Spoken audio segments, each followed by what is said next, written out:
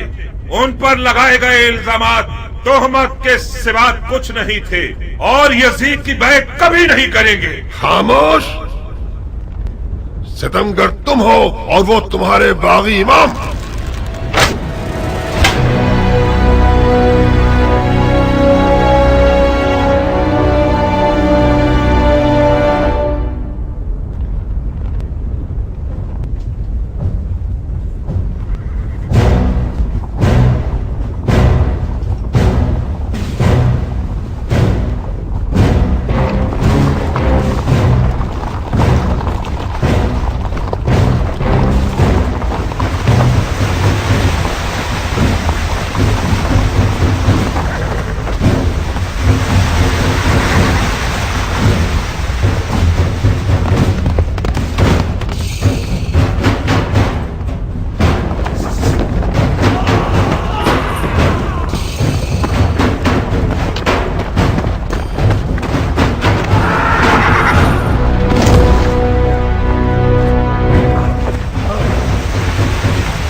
اے ابن ذوالجوشن، میں فی الحال پیچھے ہٹنے کے حق میں ہوں۔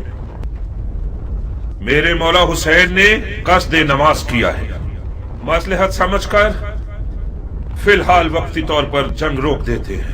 میں بھی اپنی نماز پڑھ لوں گا اور تم بھی کچھ سانس لے لو۔ ابن قین، جب دوبارہ میدان میں آؤ گے تو میں خود تمہارا گلا کاٹوں گا، موٹی گردن کو توڑ دوں گا۔ کاش ایک بار مردانگی دکھا کر اپنی بات کی لاج رکھ لو۔ میں نماز کے بعد تم سے لڑنے کے لیے میدان میں آؤں گا۔ وعدہ خلافی کرو گے تو کتے سے بدتر ہوگے۔ زہر نے نیزوں اور تلواروں کے حصار کو توڑ دیا اور کسی پروانی کی طرح نماز عشق ادا کرنے آ گیا۔ گویا اس دن زہیر کا مقدر اتنا حسین تھا کہ اپنی آخری نماز عالم ملکوت میں رسالت مآب کے پیچھے پڑے۔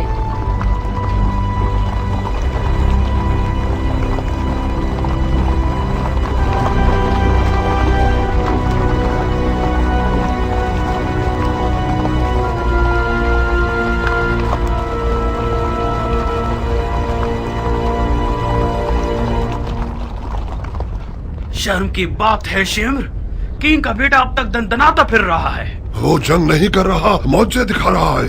وہ بن باپ کا نہ جانے کون سا شہر کا دل رکھتا ہے، چیخ مارتا ہے تو لشکر والے اپنے آپ میں نہیں رہتے۔ کینگ کا بیٹا تو حسین کی چھوٹی انگلی ہے۔ ہاشمی جوانوں کا کیا کرو گے جو حسین کے خطرناک بازو ہیں؟ عباس آ جائے تو کیا کرو گے؟ یقیناً عباس میدان میں آ جائے تو سب کے سب اسے دیکھ کر ہی مر جاؤ گے۔ کوئی بعید نہیں، عباس ابن علی کا سامنا کرنے کے لیے شیر کا جگر چاہیے۔ یہ ایک پر ایک کی جنگ بہت ہو گئی، جنگ کو تمام کرو۔ میں کہتا ہوں پورے لشکر کے ساتھ خیموں پہ حملہ کر کے حسین کے شر کو مٹا دو۔ فی الحال حسین نے نماز کا ارادہ کیا ہے، وہ چاہتے ہیں کہ ہم جنگ روک دیں تاکہ وہ نماز ادا کر لیں۔ پڑھنے دو شمر، پڑھنے دو، بعد نماز کے اس کا کام تمام کر دو۔ کیا واقعی آپ حسین کو نماز پڑھنے دینا چاہتے ہیں؟ نماز ایک شرعی فریضہ ہے بیٹے، ہم ایک واجب فریضے کی ادائیگی میں ممانعت نہیں کر سکتے۔ تو پھر آپ جنگ ہار چکے ہیں۔ کیسے؟ یہ لوگ حسین کو مارنے آئے ہیں کیونکہ یہ لوگ سمجھتے ہیں کہ حسین دین سے خارج ہو چکے ہیں۔ جب یہ لوگ دیکھیں گے کہ حسین نے نماز پڑھنے کے لیے جنگ روکی ہے تو سمجھ جائیں گے کہ انہیں دھوکہ دیا گیا ہے۔ کیا پختہ رائے ہے؟ کیا ایسا نہیں ہے شمر؟ جی ہاں، شہزادے کی رائے بہت ظریف اور گہری ہے۔ وہی نہیں کہ حسین اس کام سے سوئے ہوئے کوفیوں کو بیدار کرنا چاہتے ہوں۔ تو پھر ہمیں حسین کو نماز پڑھنے نہیں دینے چاہیے، ہے نا؟ کیا عرض کروں، آپ امیر ہیں اور ہم سپاہی۔ نہیں شمر نہیں، انہیں نماز مت پڑھنے دو۔